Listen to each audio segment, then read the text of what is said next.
New numbers from a University of Texas and Texas Tribune poll tell us a lot about what people here in Texas think of the president's first month in office.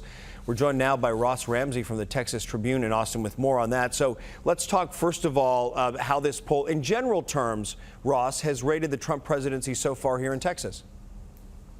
Well, you know, Texas Republicans are strongly in favor of the president. If you look at Texans generally, it's a split, 45-46. But the Democrats have swung very strongly against him, and voters who identify themselves as Republicans have swung very strongly in his favor. So it's the partisan divide writ large. I was going to say this is not much different than what we saw during the campaign season itself in terms of people being divided right down the party line, and yet there are a couple of things that stand out here in Texas in general among all voters. For one, there's an increasing number of people who think we're headed in the right direction despite some of what seem to be missteps along the way. What do you credit that to?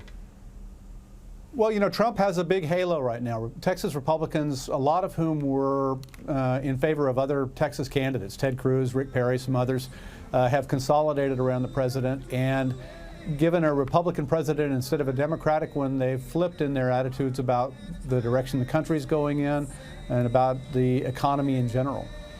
And in terms of, would you say this is not true as well, that Texas is going to poll differently on certain issues like immigration issues, sanctuary cities, for example, because people here are arguably closer to the issues?